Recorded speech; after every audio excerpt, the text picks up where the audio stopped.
Welcome to Midday Market Update for March 4th, 2021. My name's Kevin Hill, here with Michael Vincent, as always, as we take you around the freight world and the news that's driving the action. Yeah, welcome everybody. We've got a smorgasbord of issues to talk about today.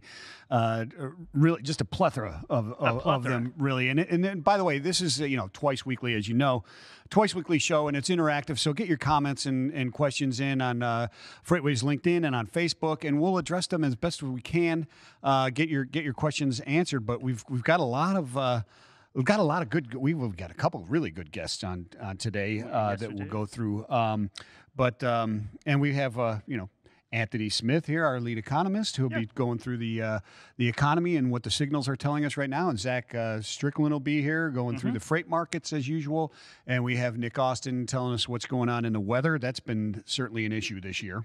It has been. It has been. But spring is in the air. It is. Spring is in the air, and we've got some decent. We've got a breaking news. Do we not?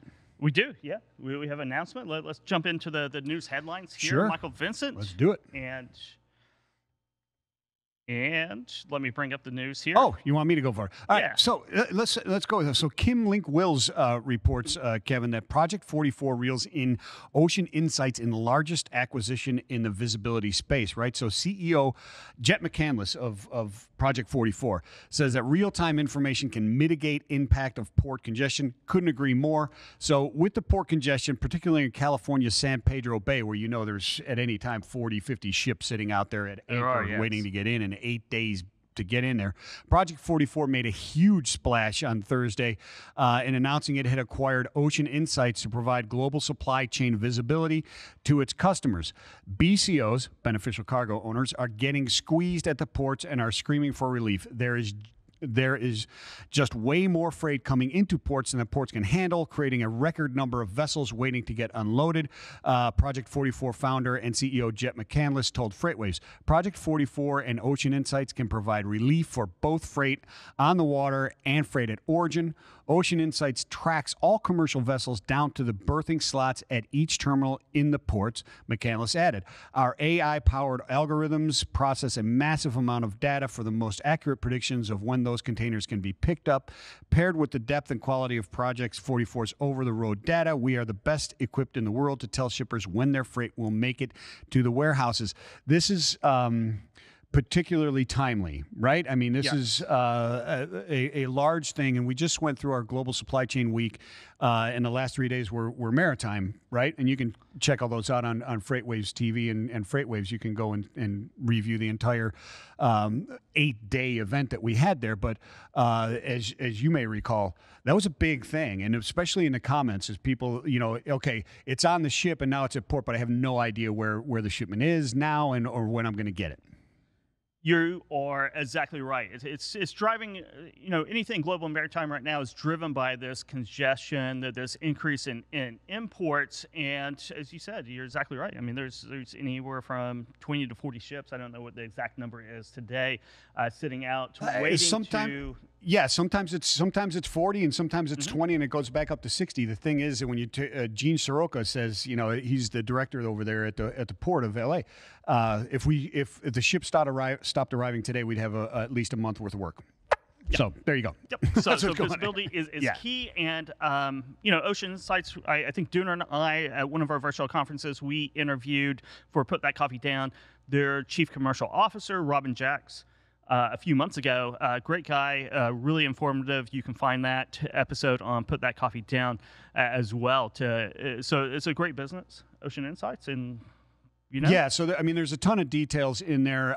It's really a huge acquisition, and it's going to provide some very valuable insights to ocean shippers and service providers alike through that new partnership that's there. So check it out on. It's on American Shipper, right? On American Kim Link-Wills wrote that. It's out right now on American Shipper. So, check that out, and you'll get all the other details on that. It's a pretty big deal. It is. It definitely is. So, on AmericanShipper.com for that. And if you're not a subscriber to American Shipper, FreightWaves.com or to FreightWaves.com. Our newsletters, our new newsletters, and American Shipper goes out in the morning. You can sign up on AmericanShipper.com or FreightWaves.com. And let's talk about inventories. We're kind of talking about inventories and visibility just a second ago. So improved inventories, still lagging sales growth, tailwind for trucking. So more tailwinds for trucking. Todd Maiden has this story here on FreightWaves.com. The nation's largest retailers are painting a more constructive picture on inventories. On a sequential comparison, merchandise levels have continued to recover from the widespread stockouts seen in the early days of the pandemic. But record demand throughout the summer, fall, and holiday buying seasons have inventories still in need of significant replenishment, which is a favorable catalyst for trucking demand. And yeah, it absolutely is, right? And it goes through several of the retailers. So, Walmart saw sales grow at a faster pace than inventory and by a wider margin than the fiscal fourth quarter. So their U.S. comp sales rose 8.6%, but comparable inventories only increased 1.1%. So the inventories are growing.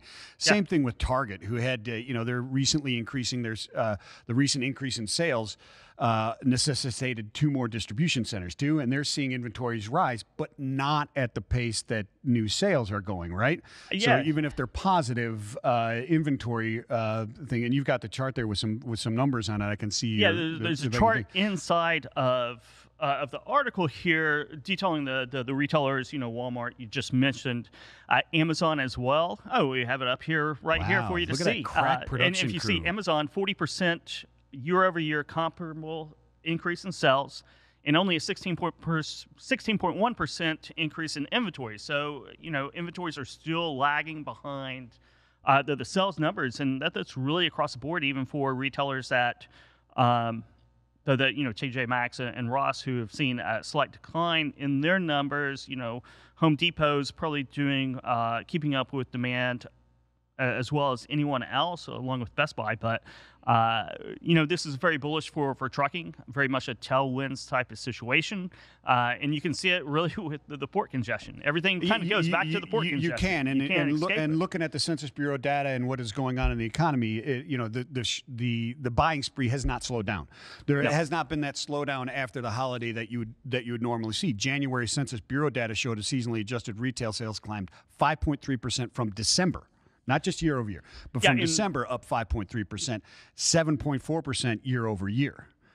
It's a smorgasbord of buying out there by the American consumer. We'll talk to Anthony Smith whenever he comes on, our lead economist here, and he can dive deeper down into the economic meanings of this strong consumer demand. Yeah, absolutely. So check that out as well. Another thing that we want to hit here before we get to Nick Austin with the weather is the FMCSA. More drivers returning to the workforce after drug violations by John Gallagher. You can check this also out on FreightWaves.com. So John Gallagher reports there's hope for trucking industry that has been warning of a major blow to the pool of available drivers resulting from tighter compliance measures by the federal regulators. So one of the trends here is that we're seeing is that of the 55,901 drivers that were declared ineligible to drive because of one or more violations, almost 7,900 have returned to driving, and an additional 7,500 are eligible for return to work. And what this is showing them is that 25% or a quarter of the drivers are taking the necessary steps to overcome those violations and get back into the workforce, right? And that compares to just 14% of the drivers working toward reinstatement. That was back in June when we were predicting, we're going to lose all our drivers, right? So there's positive trends there. We'll see what happens with the hair follicle testing or the hair testing as well to see what goes on with that. That could have some negative effect on these numbers, but it's positive numbers that are there. And I think there's some other numbers in here as well that you can check out that'll go through, are carriers doing enough to support these drivers to come back? Which is was really not discussed in this article, but it's implied in this article that, hey, maybe the numbers could be higher if we had more compliance there. But we'll get into that and find out what's going on in that area of it. Maybe you guys can comment on your thoughts on that as well on LinkedIn. Yeah, and I'm trying to get LinkedIn up right now, so I'll be on there very soon. You reset your modem. I know, right? My modem. Yes. but let's see what's going on in the weather right now. It feels like spring here in Chattanooga already. And I don't know if that holds up for the rest of the country. Nick? In the scenic city, guys. Other parts of the country seeing nice weather too. Really, it's pretty quiet across most of the lower 48. Great news for truckers out there. There is still snow on some roads in some regions, but there's not a lot of snow falling. Certainly, I don't see any major winter storms affecting any large regions where shipments are just going to get majorly delayed, with truckers getting stuck and things like that happening anytime over the next week or 10 days. So that's the good news. But we'll go to critical events where there will be some problem areas. So I want to talk about one in particular as we check out the map. The radar is up there for you. We do have some snow and rain across parts of the Rockies right now, some snow showers in the Northeast. But the Pacific Northwest, particularly the Cascades from Northern California all the way up into Washington State and across the Sierra Nevada, beginning tomorrow. And then for the next 7 to 10 days after that, we're just going to see a series of snowstorms moving through that region. Not unusual even for this time of the year. And instead of coming all in one fell swoop, there's going to be, maybe 3-4 feet of snow in some areas, which doesn't sound like a lot over a week or 10 days, and it's not. But it's just going to create those periods of times where drivers might hit delays, maybe getting all of that freight out of Southern California, heading up to the Northwest, or moving through the Sierras. So there will be trouble spots for sure along Interstate 5, I-90, US Highway 2, the usual places like Snoqualmie, Stevens, a lot of the other mountain passes, maybe on I-84 in northeastern Oregon too, going through the Blue Mountains. So there will be gusty winds, blowing snow at times, so there'll be some periods of whiteout conditions, but it's not all coming at one time, which is kind of good. So it's not like truckers are just going to get stuck in this area for a long period of time. It's going to be stretched out over 7 to 10 days, but maybe that's more of a nuisance for drivers than a storm that just hits in 1 or 2 days and then it's out of there. So, take your pick. But that's what's going to happen as far as any major systems moving through the U.S. There's no major heat or major cold weather coming in the parts of the country over the next several days. It's really going to be pretty quiet. Some showers and thunderstorms across parts of the eastern half of the country, but probably no major flooding out of those or severe storms that we can see at least for the next few days. So later on in the show, though, we will talk about a couple of stories that are up there on FreightWaves.com right now. One is about a veteran trucker who has invented a new safety feature for trailers, so we'll talk about that. He's pretty confident it's going to reduce accidents and save some lives out there, save money for trucking companies as well. And also a transportation training company who is offering a free training video for winter weather driving. We'll tell you the reason behind that coming up in a bit. Thank you very much for that weather update, Nick. Yeah, I'm sure people are glad to hear that there's not going to be any major weather events for at least the next few days. Give everybody a chance. All right, let's get back to the task at hand. Yeah, we have LinkedIn up, and Good. We have Tony Anderson, our very own Director of Business Systems here at FreightWaves. Hello. Jake McLeod is sitting here. Irene Rogers. Hello. Shelly Rabaraba, President at Blueprint Logistics. Hello there. Port congestion. Great coverage and insight that we wish we could share with the end consumer level. Enjoying your reporting. Thank you. Eric Thornton's here again, talking to Shelly. And Jake McLeod says we can definitely go for a little quiet right now. Yeah, we certainly can. On the weather, it's interesting.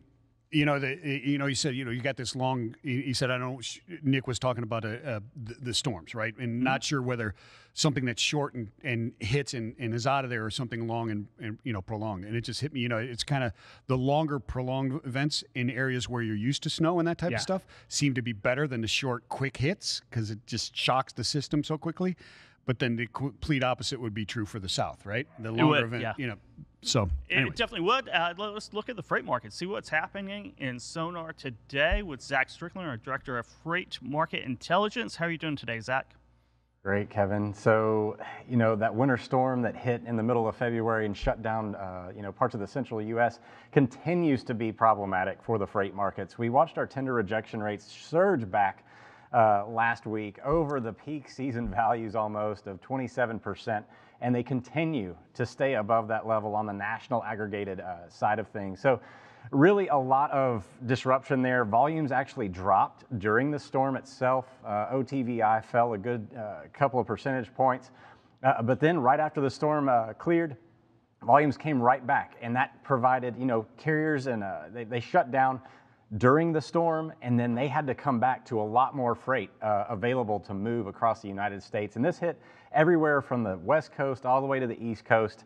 What's interesting is the fact that it's still not, really flushed its way through the system yet. We thought that it might be a little bit quicker to recover, but the surging demands are really what's kind of thrown everybody for a loop here over the last week or so. Now, and that continues to persist.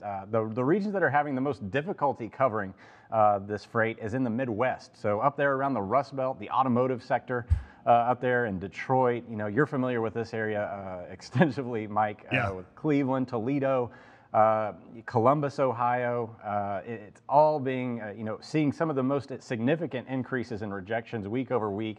And some of these areas like Dallas still kind of had this stickiness around the rejection rates hovering above 25%.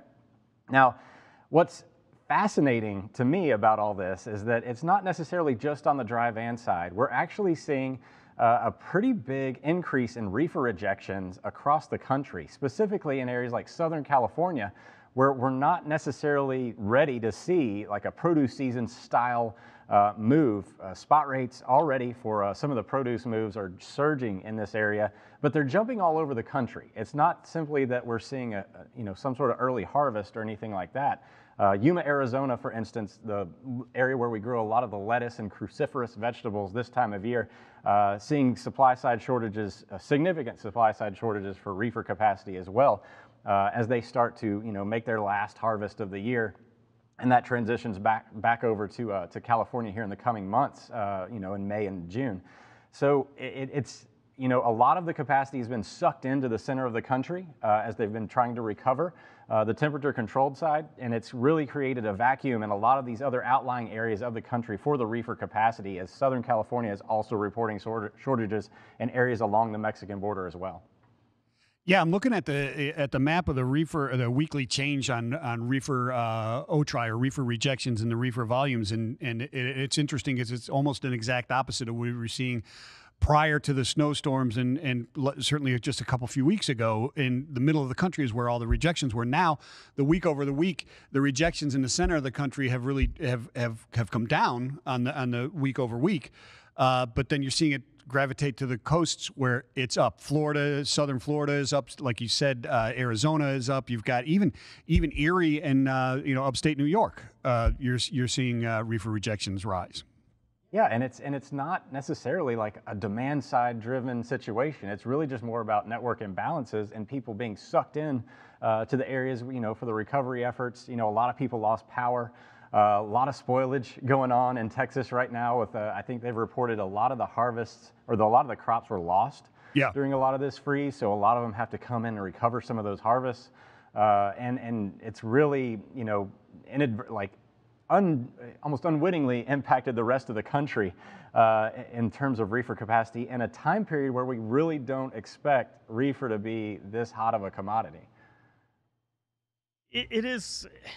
You don't really expect it, but the deep freeze down there, we were talking to during the Global Supply Chain Week last week, we were talking to Teclo Garcia, who's the director of development down in the city of Laredo. Yeah, that's right. Right? And we were talking about deep freezes down there, and it's really disrupted the normal patterns, and it's probably going to last into March and April and into real produce season, right? Yeah, so I mean, right now you're talking about where the main harvests are. You still see a lot of potatoes and apples coming out of the Pacific Northwest. That region has also been impacted. But also a lot of the produce that we get is coming across the Mexican border right now. I mentioned Yuma, Arizona, down there south of Phoenix. These are all kind of the hot spots for produce right now, and they're not necessarily always considered like hot spots, especially this time of year. But a lot of the produce coming over the border, for a large part of what we see, it has not necessarily transitioned into California just yet, but it is creating a significant disruption. I mean, the Los Angeles market, for instance, is seeing an all-time high in reefer rejection rate, up over 50% for the first time ever. So 1 out of every 2 loads on the contracted side getting rejected coming out of Southern California. I think that bodes for a very hot produce season coming down the line here in the next few months for sure. Yeah, it's interesting to watch the overall outbound tender volumes across the nation up there it's up to close to 16,000. The index, am I right? It's pretty high. We saw that big jump, and we kind of expected that big jump after the deep freeze was over. We expected to see some type of jump, but now it's sticking there for about the last week, and you're seeing obviously you see Houston, Dallas, Fort Worth that have increased, but you also have Atlanta that's on fire, and you have what is it, a Harrisburg area over there, eastern Pennsylvania, and the Inland Empire that are on fire, and even you're seeing it in Columbus, Cleveland, Toledo, and Indianapolis markets, along with Joliet and Chicago. Are we expecting that to stay at that 1,600? Do you think this is going to trail off a little bit before we start seeing it come back up again later in the spring? I think we'll see this kind of trail off a little bit, but it's going to take a minute for this to recover. I mean, you're talking about a lot of supply side situations where networks have been, the reefer market itself is not as robust as the van side. There's not as many carriers out there. We also, something that we haven't really thought about a lot in the last several months is the amount of trucking carrier failures that occurred last year. I mean, the larger carriers really were, supported by these larger shippers who the pandemic kind of almost thrust and supported throughout a lot of this. And a lot of the smaller carriers fell off. I mean, they can't, this, Mike, that a lot of these small carriers can't survive 1 to 2 months of negative revenue, right, and just persist. I mean, a lot of the ones that made it through were well capitalized. But a lot of these produce haulers and people that specialize in some of these commodities fell off the map last year. And that's also kind of a concern for what we're seeing in the Midwest with the automotive stuff. I mean, a lot of these specialized automotive carriers went out of business last year or had significant financial difficulties to the point where they might have switched over to carrying something else, while the automotive sector kind of took a nap there for several months. And that may, provide a lot of problems for these automotive, providers here over the next several months, as there's not as much supply for carrying their type of freight. Yeah, there's not as much supply, and you see this daily wash that came out today, this morning, that daily email that we all get. Milwaukee to Indianapolis, what, $4.70 a mile? Is that right? Yeah, I mean, I didn't look at that one specifically, but we're seeing rates. Yeah, we're seeing rates all over the Midwest just popping right now. Yeah. It's not isolated to one necessarily one spot, but it is all over the country is still seeing rates jump up back over holiday levels like we saw back in December and November. Oh yeah. And so let me ask you this, Zach. We're talking about, we just came off of the Global Supply Chain Week, and the last few days were maritime, and talking about the congestion earlier in the fact that Ocean Insights was just bought by Project 44. Jet McCandless talking about that and the insights that's going to provide, which is a huge deal in the Ocean Insights. In the transparency for what is going on at the ports and understanding how that flow of cargo is making it from the ships into over the road and then eventually to the consignees and the BCOs. But so there's this rerouting of freight, right? So they're changing because the West Coast is so backed up. They're starting to go a little bit north there into, say, San Francisco, Seattle, maybe even Vancouver, and coming through Panama to Houston, Mobile, Savannah, et cetera. We're getting reports of this starting to happen and people changing this. That should have some imbalance effects or impact imbalance on over the road, would it not? Do you see some of that in these effects here? Or are you expecting to see some of that? I mean, I think over time we'll see more of it. We've already seen, like you said, a lot of divergence to the Port of Oakland up there. But that's kind of like rebalancing the network anyway. I mean, the network itself has been imbalanced because so much freight has gone into the Southern California ports. And you know this, the Northern California market is a backhaul market. You charge more to go up there from Los Angeles than to come back down, and that's because you need to get a lot of that freight moving back down. So it's almost going to have, if that type of specific example persists, that's almost a better balancing act than it would be if they just continued to thrust as much product into the Southern California ports. Yeah. Houston, similar situation. Houston tends to be pretty well supplied. It has some of the lowest tender rejection rates in the United States for a larger market. They were hovering right around 12 to 13% before the winter storm kind of disrupted it, but it's already recovered near to where it was before the winter storms. occurred before. So in those two situations, I think it's almost like going to have a more balanced effect to the market, whereas we've seen last year where these shippers had no other option than to just thrust things through the same ports that they've always done. I think it may actually offset things a little bit here in the next few months if that persists. Thank you very much for those insights on the market, Zach, and we'll talk to you Tuesday. Thanks, Zach. Yeah. Sometimes I ask Zach questions, I just assume he has the answer because he knows everything. You know, I assume he just writes the entire Daily Watch every morning. Yeah, well, I mean, you know, he is the guru. He is the Sultan of Sonar. The Sultan of Sonar. The Sultan that is Sonar, correct. Yes. He was known as the Sultan of Sonar for quite some time. But yeah, it'll be interesting to see how everything shakes out. You know, we were talking before about, you know, when Panama hit and or changed, and it was. And then the tariffs with the Trump administration, how it changed in routing coming into the East Coast and changing the inland. This is more dramatic, impact or more immediate that could happen here. But it's interesting. Interesting insights. You know what's another impact is initial jobless claims. They come out every Thursday, and we have Anthony Smith, our lead economist, here to talk about those. That's right, Kevin. It's been some time since we talked about initial jobless claims, and not a lot has changed. We saw that there were just around 740 some odd thousand that have applied for initial jobless claims, a slight tick up from last week where we saw it was just around 730 some odd thousand, a slightly revised number. So there's not a lot of change going on for those initial jobless claims on a week-to-week basis, and they seem to have stalled out.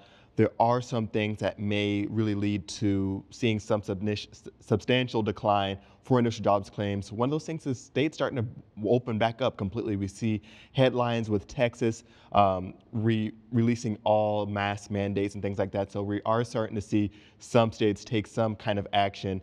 And it's going to be, I think, a little bit of an experiment to see what happens with Texas, and will other states start to follow suit, like Mississippi, I think, is also going to be another one. Florida seems to be pretty active. So we are going to see, I think, a few more states kind of start to open up, and I think that will set an example potentially for some of the pros and cons for how other states and industries will really adjust to this all. Interesting. We were talking about consumer demand. We're talking about imports, congestion. How's the consumer? Is it still going strong, and especially tangible products? So there's durables. Definitely. So the consumer, there seems to be some upward movement for consumer confidence overall. So that's a good sign. Retail sales are still remaining pretty robust overall, although we are going to start getting into some more difficult comps here in a few months, where we start to see where we had those substantial initial stimulus packages that were put out. We did have some stimulus in January that's going to kind of, I think, help aid a few individuals, but we are going to start coming up on some harsher year-over-year comparisons when we're looking at retail sales. But overall, I think the vaccine rollout has a lot of consumers feeling a little bit more positive and optimistic. So there is some upward movement on that end.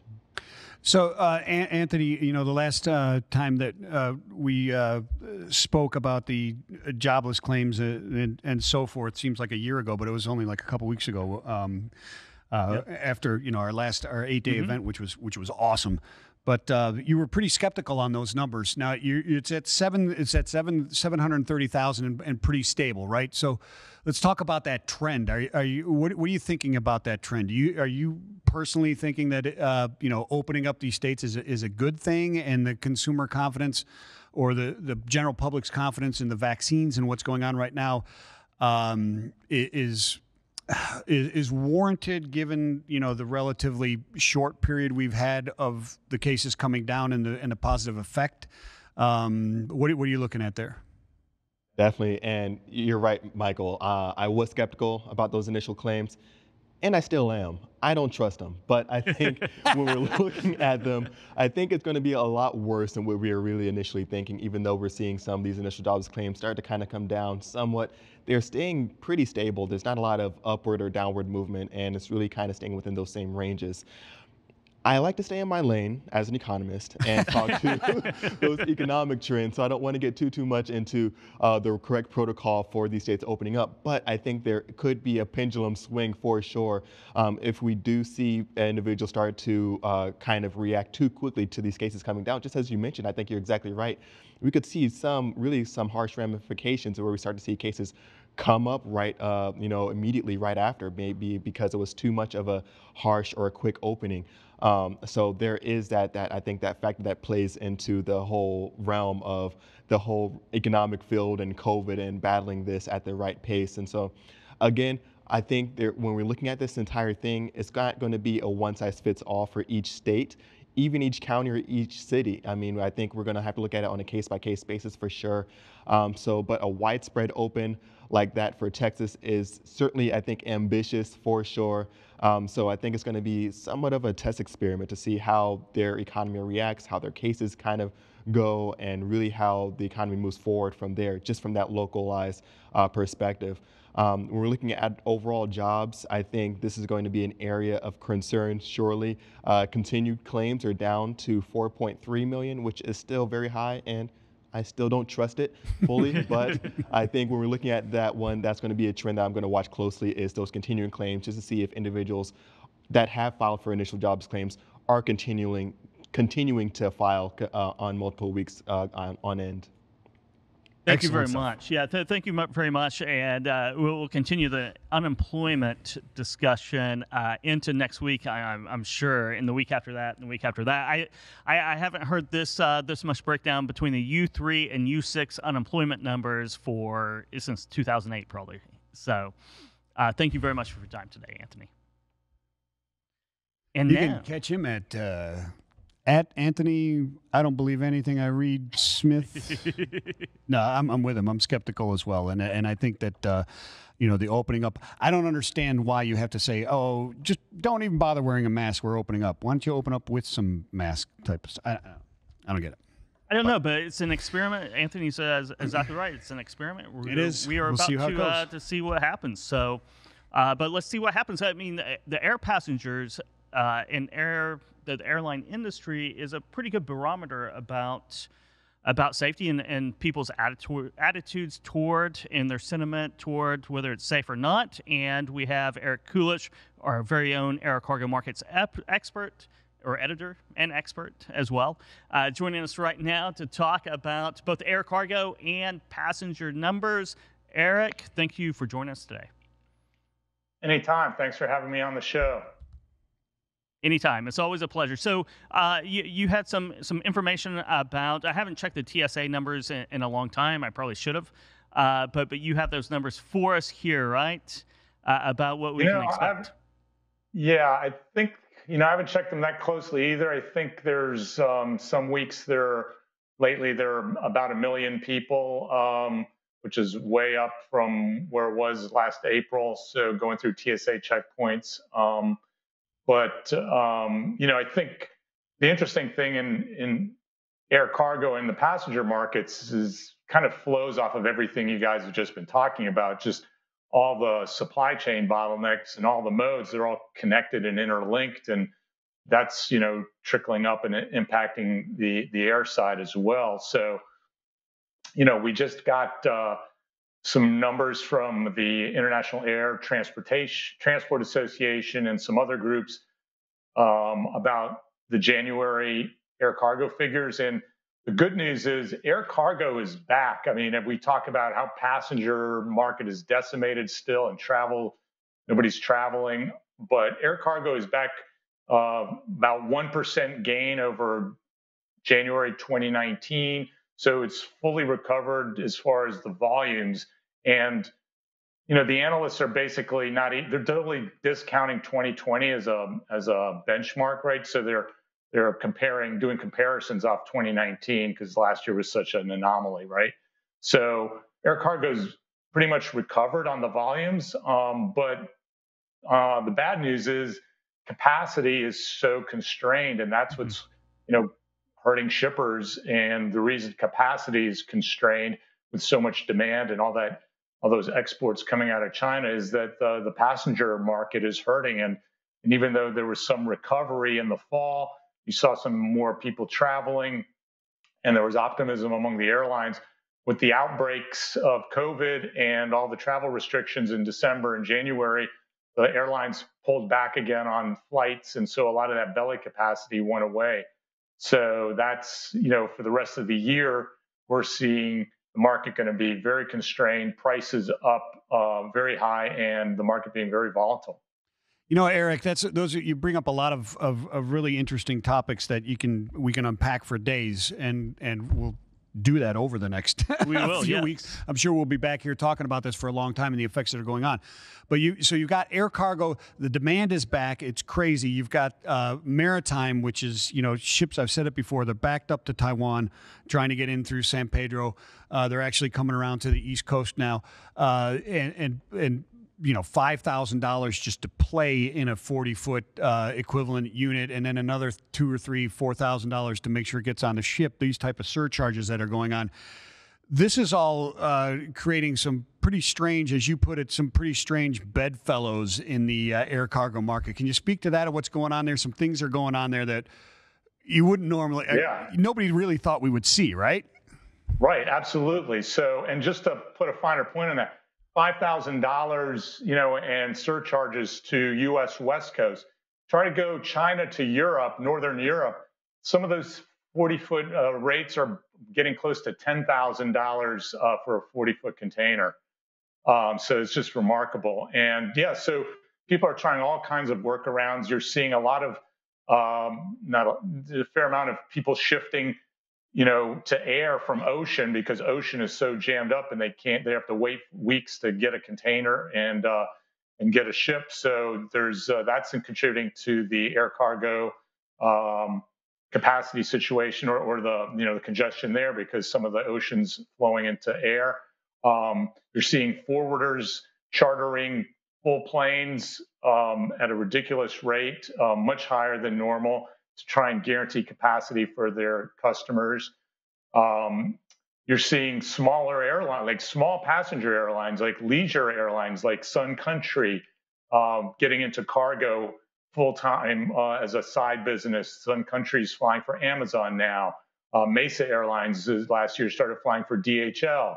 DHL Express. DHL Express just signed Condor Airlines, a German leisure carrier, to fly some packages, e-commerce shipments for them, because e-commerce is just booming. And here's another crazy example. One of the fourth largest ocean shipping company, CMA CGM, has just started its own cargo airline that's starting this month, and to diversify and tap into this booming e-commerce and air cargo market. And they in turn have contracted with a small company called Air Belgium that mostly flew to the Caribbean or whatever to fly their planes. So just all kinds of adaptations and strange bedfellows, as you say, because the market's topsy-turvy. It is topsy-turvy, and we're seeing a lot of action, like you just said. Kulisch as well just had an acquisition. Is some of the market dynamics right now drivers of this acquisition, and maybe is that something we might see more of from the key players? Yes, to a degree. I think the Kulisch acquisition was spurred in part by e-commerce demand. They want to get into that more, so they acquired this large freight forwarder and consolidator out of Hong Kong called Apex, and that vaults them to the number one air freight forwarder as far as volume in the world. They were already number two, and they're already number one in ocean. So they're just, they're like the number one or number two all around 3PL as far as gross revenue. So now they're number one in ocean and air.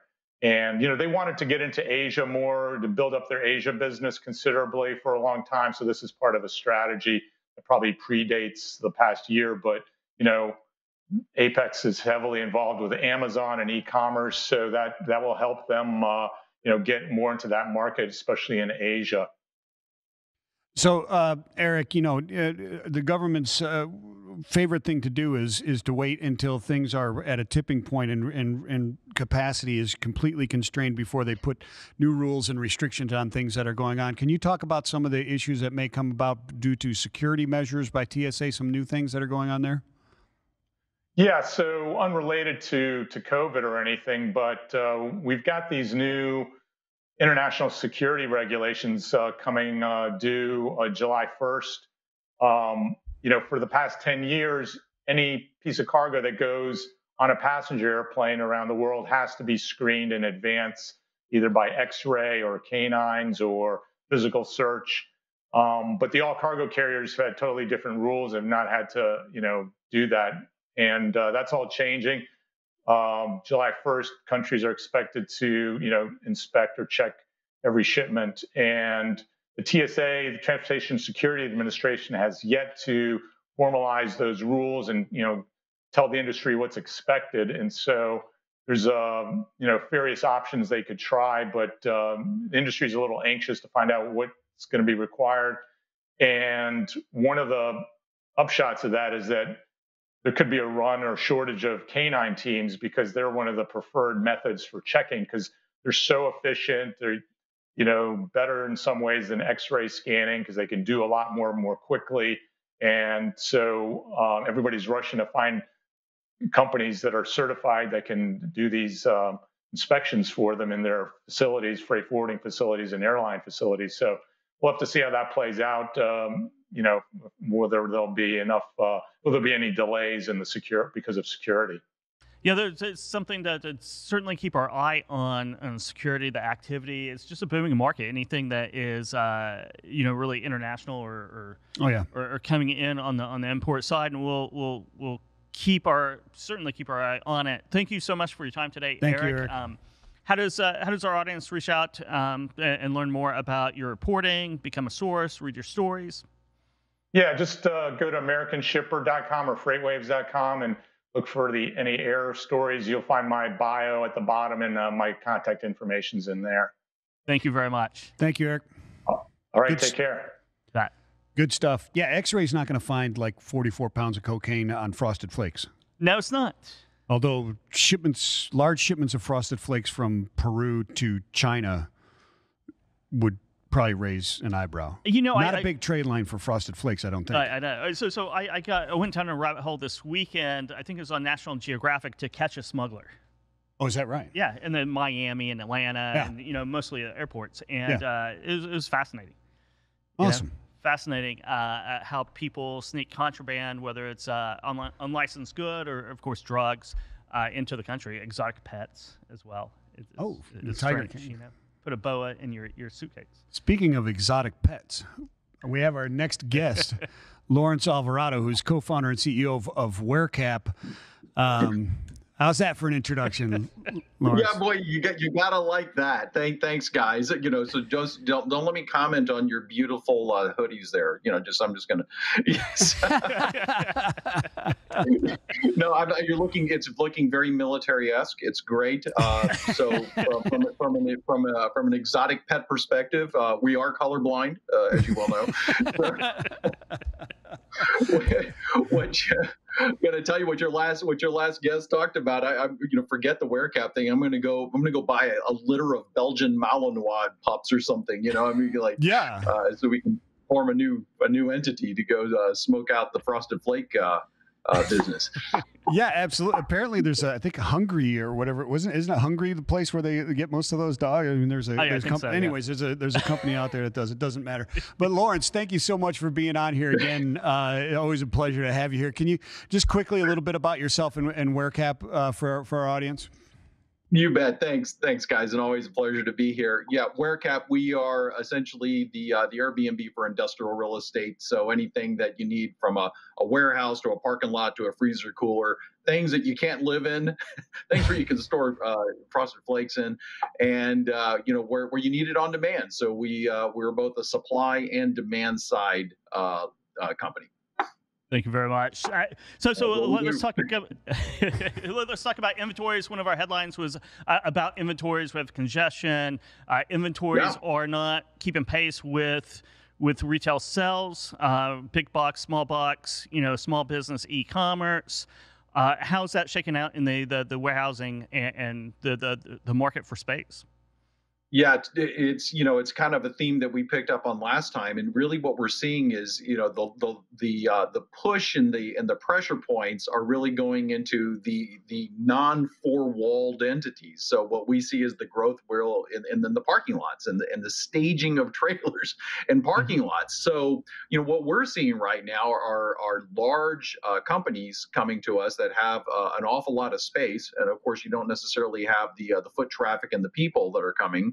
But think, for example, one of our premier partners, Iron Mountain, as an example, where they have a ton of storage facilities and they have a lot of parking lots. So why wouldn't you open those up for tractor trailer drops or other types of things? And the trend that we see is that, hey, do we actually need a physical warehouse? Can we actually stage these trailers and make them part of the supply chain, even if they're temporarily based? So, some sophistication there that, again, it's going to be a long time before we're going to have a glut of industrial real estate. It's certainly its day in the sun right now. It's interesting. So I mean, are you implying that we could possibly have a new budding industry of pop-up warehousing? That's exactly what I'm implying, and mobile pop-up warehousing in many respects. That's interesting, right? So and so think about the software. Think about the way that just from a data perspective and tracking it. How would we be able to keep this mobility? How do you actually pre-stage your supply chain in certain areas? Why not? And these are some of the trends that we're seeing right now. Kudos to people that are being rather creative. It even applies. Certainly we have reefer shortages, but if you're able to have the reefer, why not? Why not actually use that as a pop-up warehouse where you don't have to invest in that? Now you're just looking for temporary space to park the doggone thing. And there's a lot of flexibility and a lot of desire to monetize a lot of spaces, parking spaces, yards, lots, those types of things, where you may be holding out for that large private equity firm to come build a warehouse. But, that takes a lot of time. So why not use something in the interim? So this is where we see kind of this amalgamation of creativity, flexibility, waiting on the right deal, and, of course, meeting customer demand. Yeah, there's a lot of empty parking lots, I'm sure, with everyone or a lot of people still working at home. Sure. A lot of the big office parks for office workers probably have quite a bit of space. Is this something that we kind of saw on the consumer market? Because my father has, I think, 2 or 3 20-foot containers now in different pieces of land. And there's been a big booming industry for, 10 years or so of 20-foot and 40-foot containers using it as storage and sometimes converting it into homes. Is this the big push that we're talking about right now in the industrial market now? Well, I don't know if it's a big push. I certainly see it as a creative push, and I see it as some sort of pressure relief. From selfish perspective, I'd love to see it as a big push. So I'll say it's a big push. But I think that there's a certain discomfort that you have to overcome. There's also the chain of custody of your goods and the accountability and all these other types of things that kind of come with it. But in the context of flexible space. Flexible space should also be part and parcel to creativity and how to meet the certain customer demand. So what we're doing is just creating the platform that allows this type of creativity. What we're also seeing is an awful lot of, not only the companies, but actually getting down to the individual, where the individual may say, look, I've got 40 acres. Why not? I'll just put it out there and, see if somebody comes up and bites on it. So, we're actually seeing more critical mass than we ever thought on parking lots and yards. And the other thing is that if we think about the economic development agencies, the counties and those types of things, they're getting part of this game. Sure. Because they have, typically you have these large industrial parks and it's critical mass. It's, metal shavings to the magnet, if you will. Yeah. But now if you're able to look at being able to disperse this and being part of an economic development plan and helping them become part of a solution.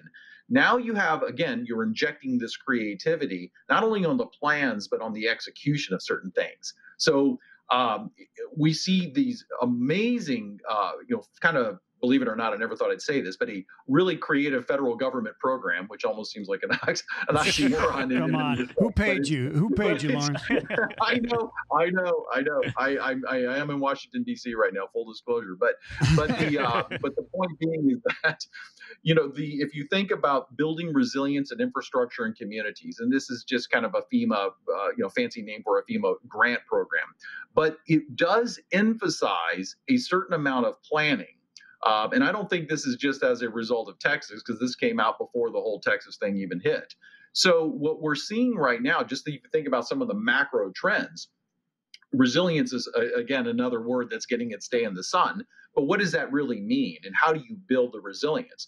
And relative to flexibility, to have those kind of flexible, resilient plans baked into infrastructure, baked into communities, that can create an awful lot of options when seemingly no options exist. So, we see some really cool things coming down the path. It's very interesting. And, I'm sure you're aware of the relatively new efforts that are coming out in collapsible containers, right? They're almost reaching knockdown flat. Not quite knockdown flat, but they're, I mean, that would lend itself to this type of new creativity as well, because transferring those then becomes, you can move 8 of them for the price of 1 now. Absolutely. When you start collapsing then think about security, the container security, that's, again, that's another thing that's really coming out, embedding different types of trackers on it. So, as we were talking about the TSA and the security regulations, it's really about driving transparency into the supply chain of the data that comes in to the data that comes out, and having that full transparency. But at the end of the day, you got to lock the doggone container and make sure that it stays locked. Yeah, well, so you're absolutely right. There's that. So what's next in 2021 for WARECAP?